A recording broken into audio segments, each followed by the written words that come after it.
Welcome back. We are joined today by Professor Fyodor Lukyanov, who is a research professor and editor-in-chief at the Russia in Global Affairs journal. So thank you for coming back on the program. Hello, thank you for having me.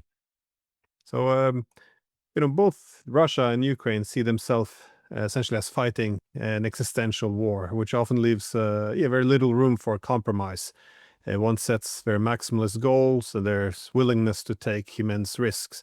And one can also say, of course, Europe doesn't face an existential threat, but nonetheless, the Europeans bet a lot on this war and also have a lot to lose. But now, we shouldn't speak too soon, but we seem to be reaching the end game. That is, Russia's victory can't really be denied.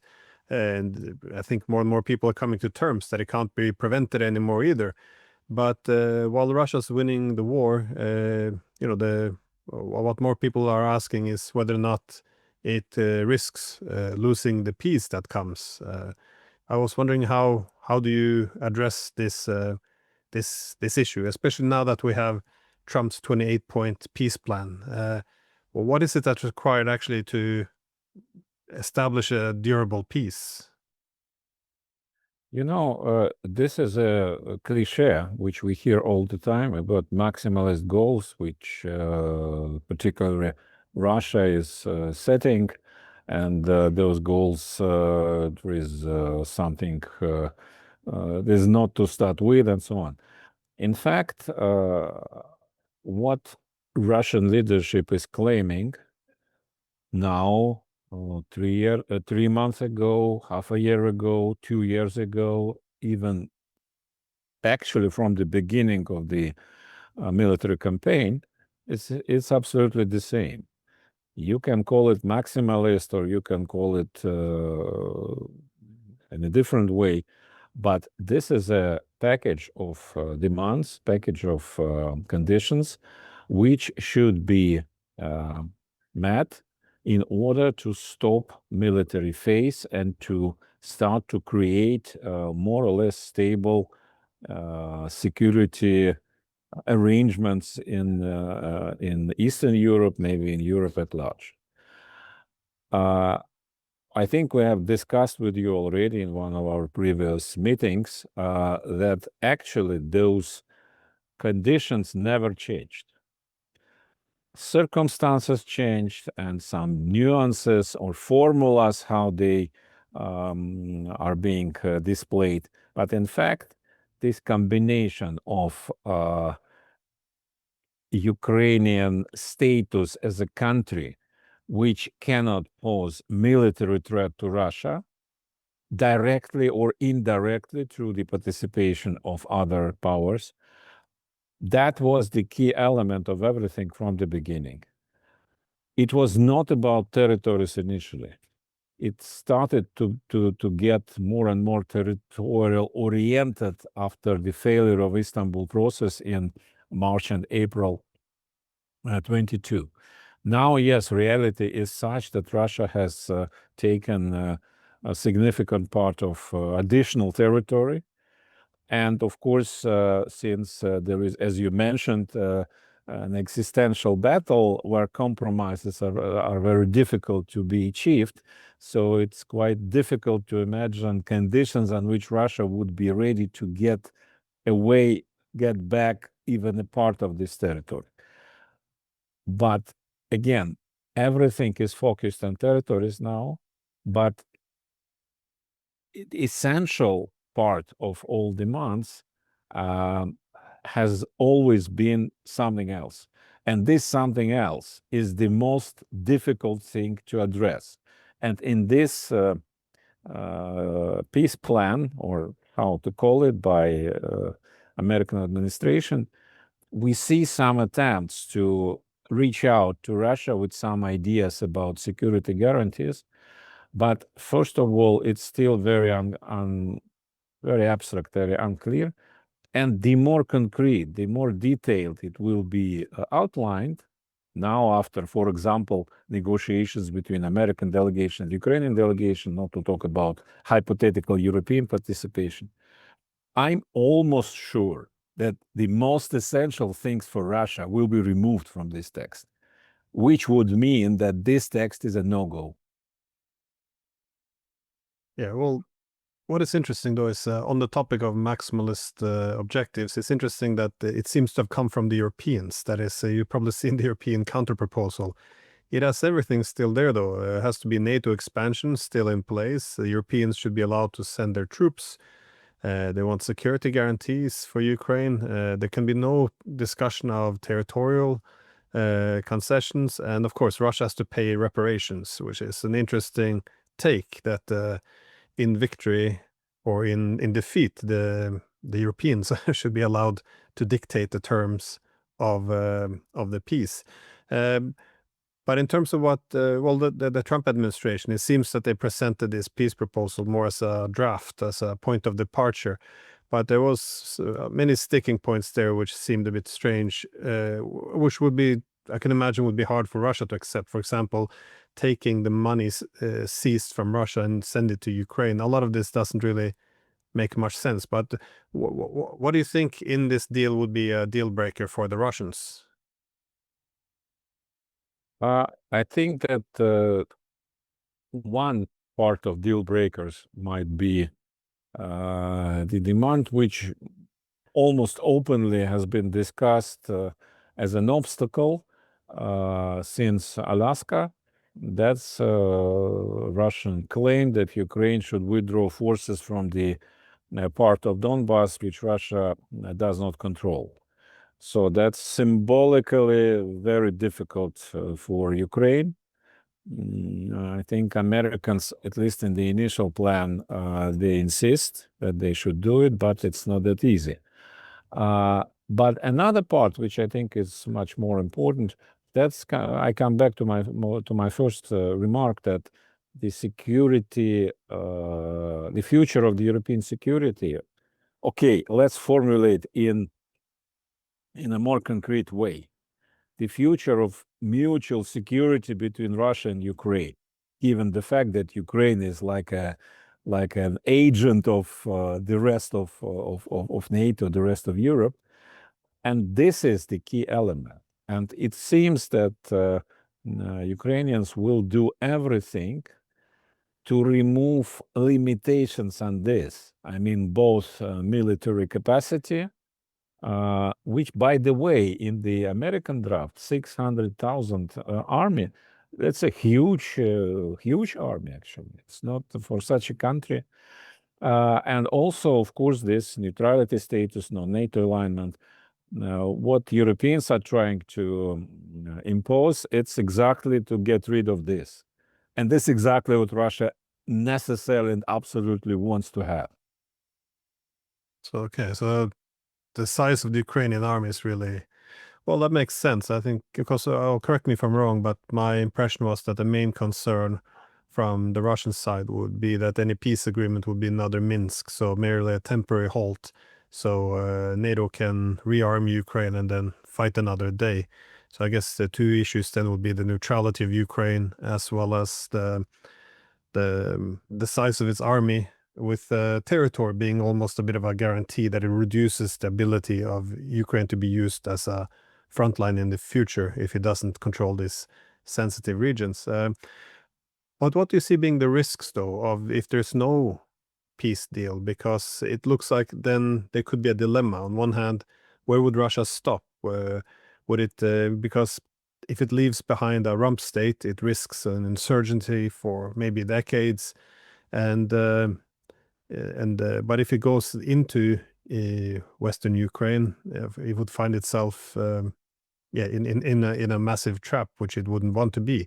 So how is this assessed from your perspective? First of all, I'm afraid we have no reasons to discuss Western Ukraine as a hypothetical demand, and even some parts of different parts of the territory of the current Ukraine. No, I don't believe that Russian ambitions are that extended. Oh no, sorry, I didn't mean to conquer it, but to get an end to the war, because if the Ukrainians never surrender, then it would remain as a territory where NATO can continue to essentially send missiles and use it as a launching pad to continue the war. I don't think Russia has any interest in taking Lvov. Sorry. No, absolutely not. If Ukraine doesn't surrender, it will surrender sooner or later. If it continues without any changes, how it is, if U.S. administration withdraws from the process or even stays there, but at the current level, not bigger, I think the outcome will be clear for Ukraine. Of course, it can take much more time, surely, and bring many losses to both sides. As for a Russian understanding about the desirable outcome, I don't know what Mr. Putin has in mind. I tend to believe that his contours of his plan, which have been outlined in June 24, where he mentioned those 4 territories full of Donbass, maybe less full of Kherson and Zaporozhye, and security arrangements, that's still the case. Putin mentioned many times and said it constantly and very clearly that each next proposal to Ukraine will be worse than the previous one, not in terms of security guarantees and security situation, because this is more or less stable setup of demands. But territorial issue, of course, Ukraine is losing territories. So where Russia will stop, I think Russia will stop at the point where Ukraine will be unable to resist anymore and will accept the plan which would meet Russian conditions, not just conditions met by formulated by Americans or Europeans, but Russian conditions. And on the Russian side, there is a more or less firm belief that this moment will come. Not necessarily very soon, but as Putin said a couple of days ago, when he reacted to this plan, peace plan by Trump, he said very cautiously, he said that we know about this plan. We don't believe it's a plan, it's just a proposal. And let them discuss it. Okay, it's their business. We will follow the process and continue to do what we are doing, which means fighting and taking more territories. Well, the former press secretary of Zelensky, Yulia Mendel, she more or less make the same comment you did, or well, she made the argument that they should take the deal. Well, the proposal which the Americans are putting forward, not because it's a great deal for Ukraine, but as you said, it will only get worse every day, especially then in the territorial sense, but also then in terms of the losses they're having in terms of infrastructure and manpower. However, a common question though is to what extent Trump is genuine, because as we know from the back and forth over the past year of his presidency, one always begs the question whether or not he's genuinely looking for a sustainable peace with Russia, or if he wants to pull a fast one. So how do you interpret Trump here? Because he's presiding over an empire in decline. What is he trying to do? Is he trying to bring Russia into the American side of the ledger, try to create some more space between the Chinese and the Russians, or is he seeking to restore U.S. hegemony, change the European security architecture? Because in this peace deal, I couldn't help but to notice letting Russia into the G8. I can't imagine this is something that the Russians have asked for. So it's assumed that this is the American thinking, that we have to get the Russians, a little bit towards our side here.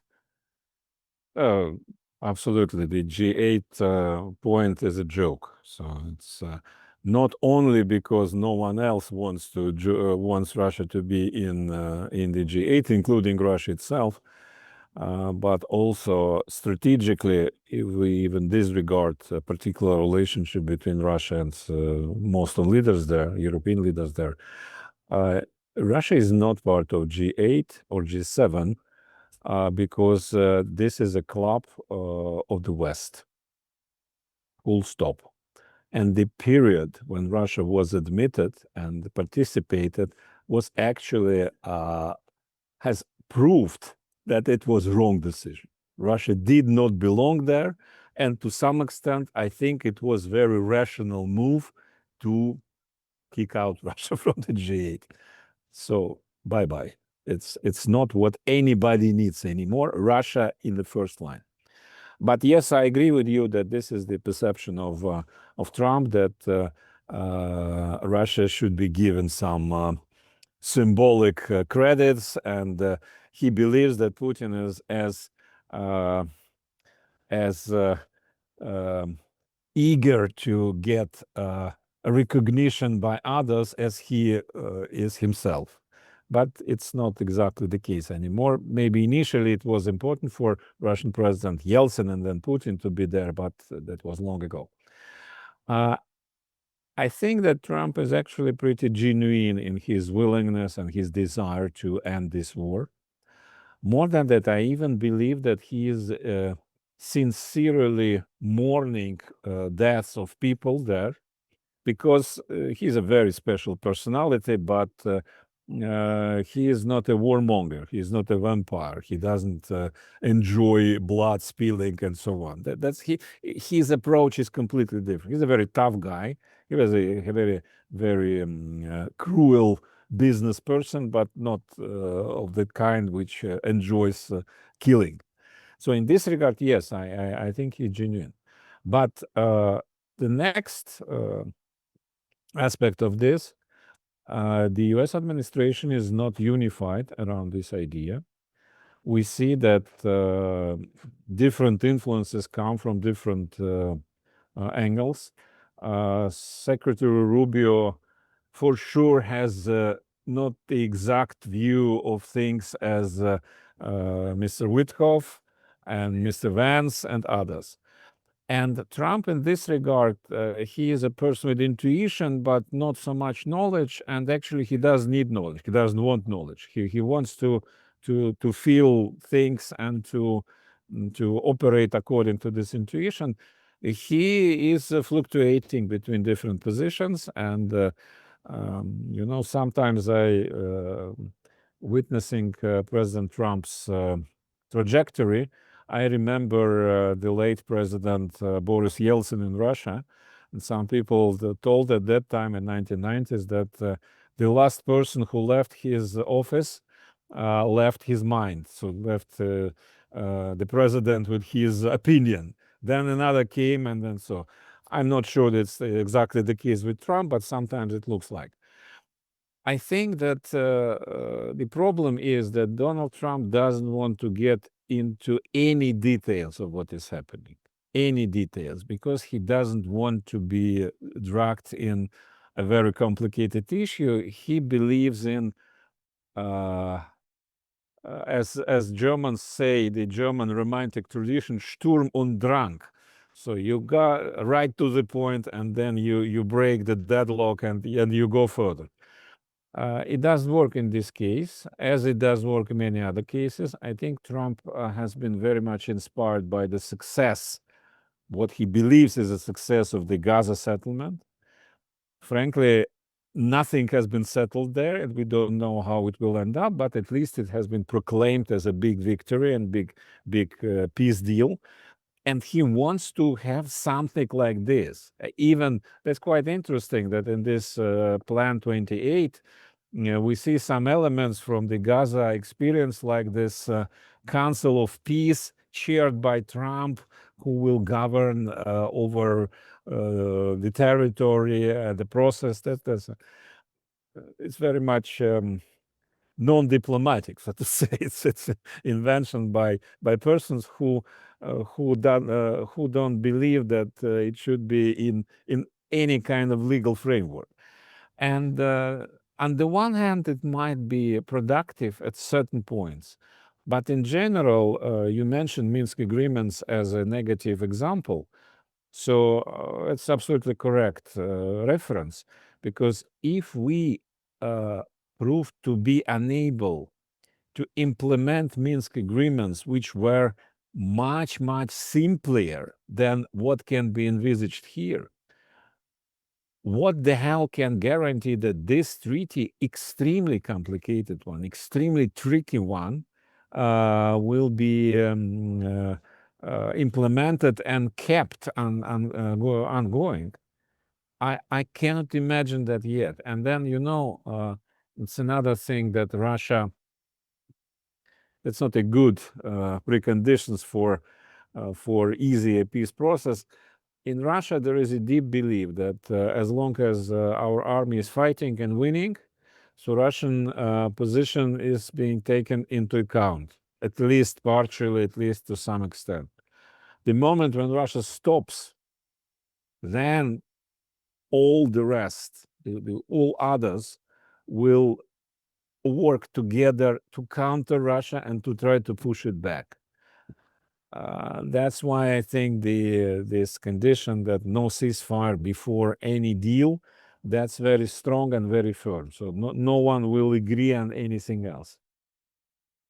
Well, first, I think given all the unrest and conflict these days, I'm happy there's some unity between Russia and the West in terms of nobody wants the G8 restored. But I agree with the problem with the ceasefire. The whole idea that, if you see how hostile, how much hostility there is towards accepting a neutral Ukraine, the only reason this is on the table, of course, is because Russia's winning. So if you end the fighting, then it's hard to see where the incentives will come to actually follow through on anything, which again is exactly what happened with Minsk.